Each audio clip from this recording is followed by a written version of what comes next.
খবর শুনছেন বর্তমান কলকাতা সংবাদ ইউটিউব চ্যানেল থেকে। আজ জানাবো পশ্চিমবঙ্গ দেশ ও বিদেশের বাছাই করা 10টি তাজা খবর। আপনি যদি চ্যানেল নতুন হয়ে থাকেন তাহলে অবশ্যই সাবস্ক্রাইব করুন।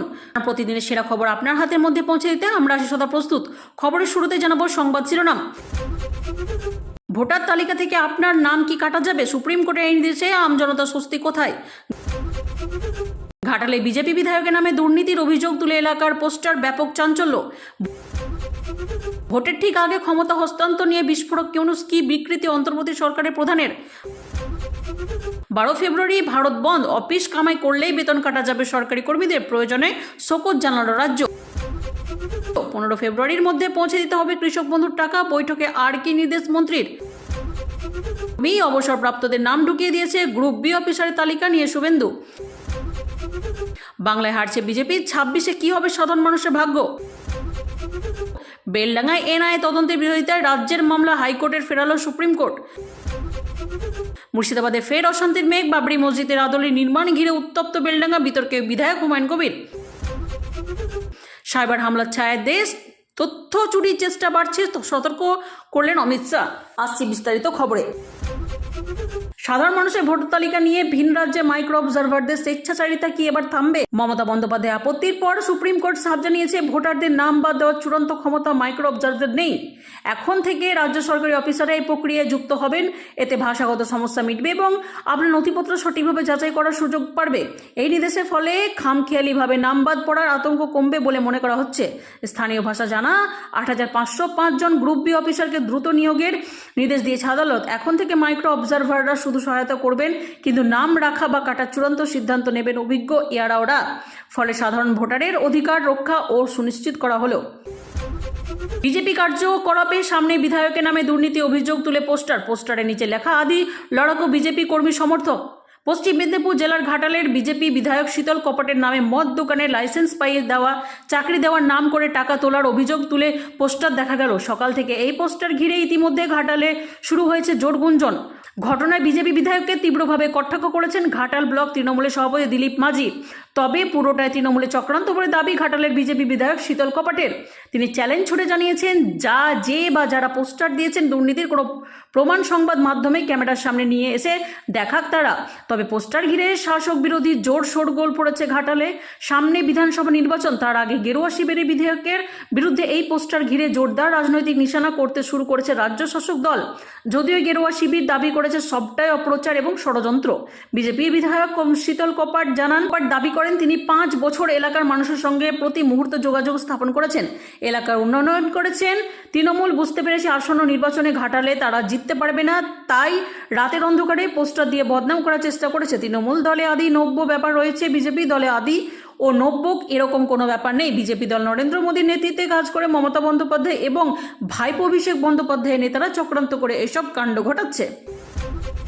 12 ফেব্রুয়ারি বাংলাদেশে জাতীয় সংসদ নির্বাচন। ভোটের ঠিক আজ জাতির উদ্দেশ্যে দেওয়া ভাষণে অন্তর্বর্তী সরকারের প্রধান মোহাম্মদ ইউনূস জানিয়েছেন, নির্বাচনের মাধ্যমে গঠিত নতুন সরকারের হাতে দ্রুত ক্ষমতা হস্তান্তর করা হবে। তিনি এই নির্বাচনকে দেশের জন্য ঐতিহাসিক, সিদ্ধান্তমূলক ও ভবিষ্যৎ নির্ধারণকারী মুহূর্ত বলে উল্লেখ করেছেন। 12 ফেব্রুয়ারি বাংলাদেশের জাতীয় সংসদ নির্বাচন। ভোটের ঠিক আগে জাতির উদ্দেশ্যে দেওয়া ভাষণে অন্তর্বর্তী সরকারের প্রধান মোহাম্মদ ইউনূস জানিয়েছেন, নির্বাচনের মাধ্যমে গঠিত নতুন সরকারের হাতে দ্রুত ক্ষমতা হস্তান্তর করা হবে। তিনি বলেন, এই নির্বাচন দেশের জন্য ঐতিহাসিক, সিদ্ধান্তমূলক এবং ভবিষ্যৎ নির্ধারণকারী মুহূর্ত। ইউনূস জনগণকে নির্ভয়ে ভোটাধিকার প্রয়োগের আহ্বান জানান এবং নির্বাচন শান্তিপূর্ণ ও সুষ্ঠুভাবে সম্পূর্ণ করতে প্রশাসনের কঠোর নির্দেশ দেন। তার মতে অবাধ ও গ্রহণযোগ্য নির্বাচনী গণতন্ত্রের ভিত্তি মজবুত করবে এবং বাংলাদেশের রাজনৈতিক স্থিতিশীলতার পথে নতুন দিশা দেখাবে। তিনি সকল রাজনৈতিক দল ও নাগরিককে সহযোগিতার আহ্বান জানান। 12 ফেব্রুয়ারি 24 ঘন্টা দেশব্যাপী ধর্মঘটের ডাক ঘিরে করা অবস্থান নিল নবান্ন। বুধবার জারি হওয়া অর্থ দফতরের এক বিজ্ঞপ্তিতে জানানো হয়েছে, ওই দিন রাজ্যের সমস্ত সরকারি দফতর, এমনকি যেগুলি রাজ্য সরকারের অনুদানপ্রাপ্ত দফতর খোলা থাকবে এবং সকল কর্মীকে কাজে যোগ দিতেই হবে। 12 ফেব্রুয়ারি বৃহস্পতিবার দেশ জুড়ে ভারত বন্ধের ডাকের প্রেক্ষিতে রাজ্য সরকার কড়া অবস্থান নিয়েছে। অর্থ দপ্তরের জারি করা বিজ্ঞপ্তিতে স্পষ্ট জানানো হয়েছে, ওই দিন কোনো সরকারি কর্মী ক্যাজুয়াল লিড বা অন্য কোনো ছুটি মঞ্জুর করা হবে না।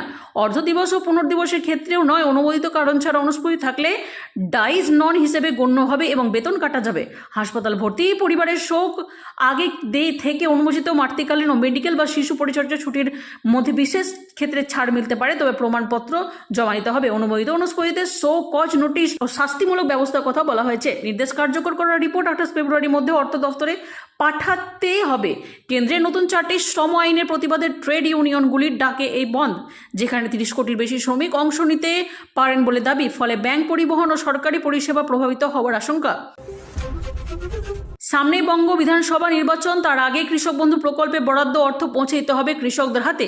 আধিকারিকদের সঙ্গে বৈঠকে এমনটাই বার্তা কৃষিমন্ত্রী শোভনদেব চট্টোপাধ্যায় দিয়েছেন বলে খবর। শুধু তাই নয়, কৃষি দপ্তরের বিভিন্ন প্রকল্পের বাকি থাকা কাজ দ্রুত শেষ করতে হবে বলেও নির্দেশ তার। বিশেষ করে কৃষক বন্ধু প্রকল্পে অর্থ প্রদান, শস্য বীমা, কৃষি সহায়ক যন্ত্রের মতো প্রকল্পগুলিতে কারো কোনো সমস্যা হচ্ছে কিনা তা বাড়ি বাড়ি গিয়ে দেখতে হবে বলে নির্দেশ মন্ত্রী। আজ বুধবার নবান্নে কৃষি দপ্তরের পর্যালোচনা বৈঠকে উপস্থিত ছিলেন কৃষিমন্ত্রী শোভনদেব চট্টোপাধ্যায়।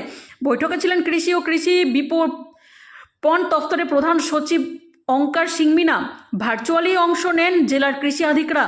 সেই বৈঠকের মন্ত্রী জানিয়েছেন, যাবতীয় কাজ কতটা বাকি রয়েছে খতিয়ে দেখে সেই অনুযায়ী প্রতিটি জেলায় বাড়তি নজর দিতে হবে। সূত্রের খবর, খরিফ মরশুমে কৃষক বন্ধু প্রকল্পে বরাদ্দ অর্থ 15 ফেব্রুয়ারির মধ্যে কৃষকদের হাতে পৌঁছে দেওয়ার সময়সীমা দিয়েছেন কৃষিমন্ত্রী। কোথাও কোনো কারণে কৃষকদের এই অর্থ পেতে সমস্যা হলে তাদের বাড়ি গিয়ে তার সমাধান করবেন কৃষি আধিকারিকরা। সূত্রের খবর, খরিফ মরশুমে কৃষক বন্ধু প্রকল্পের বরাদ্দ অর্থ 15 ফেব্রুয়ারির মধ্যে কৃষকদের হাতে পৌঁছে দেওয়ার সময়সীমা দিয়েছেন কৃষিমন্ত্রী। কোথাও কোনো কারণে কৃষকদের এই অর্থ পেতে সমস্যা হলে তাদের বাড়ি গিয়ে তার সমাধান করবেন কৃষি আধিকারিকরা। বলে রাখা প্রয়োজন, গত 28 জানুয়ারি থেকে এই অর্থ দেওয়ার কাজ শুরু হয়েছে রাজ্যের প্রতিটি জেলার। বৈঠকে কোন জেলার কত দূর এগিয়েছে তা আধিকারিকদের কাছে জানতে চান কৃষিমন্ত্রী। তার নির্দেশে মুখ্যমন্ত্রী গ্রিভান্স সেলে এই সংক্রান্ত যে সময় অভিযোগ এসেছে তা খতিয়ে দেখে অভিযোগকারী কৃষকের বাড়ি গিয়ে সমস্যা দ্রুত সমাধান করবে হবে। আধার কেওয়াইসির মতে কোনো সমস্যা থাকলে কিভাবে তা সমাধান করা যায় তা দেখতে হবে। পাশাপাশি ক্ষেত মজুরদের কৃষক বন্ধু দেওয়ার বিষয়টি নিয়েও এদিন বৈঠকে আলোচনা হয় বলে খবর। ধানের ফলন আরও ভালো করতে খরিফ মরশুমের আগেই জমিতে মাইক্রো নিউট্রিয়েন্টস এবং জিঙ্কের পরিমাণ বাড়াতে অপ্রয়োজনীয় ব্যবস্থা নিতে হবে বলেও এদিন জেলার কৃষি আধিকারিকদের নির্দেশ দিয়েছেন শোভনদেব। এ বিষয়ে জেলা আধিকারিকদের কৃষি বিজ্ঞানীদের পরামর্শ নিতে বলেছেন মন্ত্রী। রাজ্যের এসআইআরে চূড়ান্ত পর্বে আধিকারিক নিয়োগ ঘিরে নতুন করে রাজনৈতিক সংঘাত চরমে উঠল। বিরোধী দল নেতা শুভেন্দু অধিকারী রাজ্য সরকারের বিরুদ্ধে একাধিক গুরুতর অভিযোগ তুলেছেন। তার নামে, তার দাবি, গ্রুপ বি অফিসারের নামে যে তালিকা পাঠানো হয়েছে তাতে পঞ্চায়েত কর্মী, ক্লার্ক, এমনকি অবসরপ্রাপ্তদের নাম ঢুকিয়ে দেওয়া হয়েছে। শুভেন্দু অধিকারী অভিযোগ করেছেন, সুপ্রিম কোর্টের এসআইআর শুনানির পর রাজ্যে যে 8,500 গ্রুপ বি অফিসারের তালিকা জমা দিয়েছে তাতে বহু অসঙ্গতি রয়েছে। তার দাবি, অবসরপ্রাপ্তি কর্মীদের নামও সেখানে রয়েছে। এই নিয়ম বিরুদ্ধ। তিনি বলেন, আদালত রাজ্যের আইন শৃঙ্খলা পরিস্থিতি নিয়ে কড়া মন্তব্য করেছেন। পাল্টা নবান্ন এই অভিযোগ সম্পূর্ণ খারিজ করে জানিয়েছে তালিকাটি 6 অক্টোবর 2020 অর্থ দফতরের স্মারকলিপি অনুযায়ী তৈরি হয়েছে। নির্ধারিত বেতন স্তর ও নিয়ম মেনে গ্রুপ বি কর্মীদের চিহ্নিত করা হবে বলে দাবি রাজ্যের। কোনো অনিয়ম বা হেরফের হয়নি বলেও জানানো হয়েছে। এদিকে বিরোধীরা বলেছে, বিষয়টি শুধু প্রশাসনিক নয়, গণতান্ত্রিক স্বচ্ছতার সঙ্গেও যুক্ত। রাজ্য সরকারের বক্তব্য, সব পদক্ষেপই আইন ও নিয়ম মেনে করা হয়েছে। লোকসভায় অভিষেক বন্দ্যোপাধ্যায় কড়া আক্রমণে তোলপাড় রাজনৈতিক মহল। বাংলার প্রায় 2 লক্ষ কোটি টাকা আটকে রাখা ও বিমাতৃ সুলভ আচরণের ফলে সাধারণ মানুষের জীবনযাত্রা যে সংকটে পড়েছে তা নিয়ে সরব হয়েছেন তৃণমূলের সর্বভারতীয় সাধারণ সম্পাদক। কেন্দ্রীয় বঞ্চনার জেরে উন্নয়ন থমকে থাকলেও বাংলা মাথা নত করবে না বলে হুঁশিয়ারি দিয়েছেন তিনি। এই রাজনৈতিক সংঘাতের সরাসরি প্রভাব পড়ছে আম জনতার পকেটে, কর্মস্থানে। অভিষেকের দাবি, পরপর 3 বার প্রত্যাঘাত হওয়ার পর 2026 সালে বিজেপির পতন নিশ্চিত। দিল্লি বনাম বাংলার এই দ্বৈরথে শেষ পর্যন্ত সাধারণ মানুষের প্রাপ্য সম্মান ও রুজির লড়াই এসে এগোবে, এখন সেটাই দেখার। বেলডাঙ্গায় এনআইএ তদন্তের বিরোধিতায় রাজ্যের করা মামলায় এই মুহূর্তে হস্তক্ষেপ করল না সুপ্রিম কোর্ট।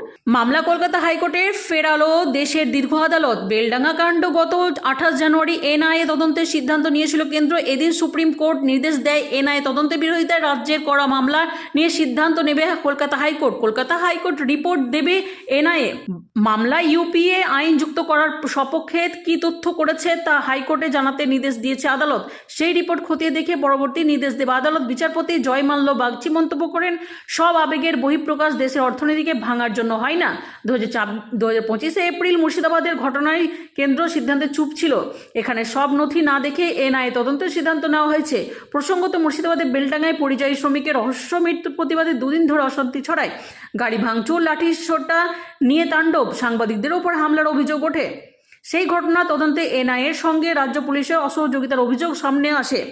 নগর দায়রা আদালতে এনআইএ জানায়, কেস ডায়েরি হস্তান্তর না হওয়ার তদন্ত বাধাপ্রাপ্ত হচ্ছে। বিচারক রাজ্য পুলিশকে রিপোর্ট দিতে ও তদন্তে পূর্ণ সহযোগিতার নির্দেশ দিয়েছেন।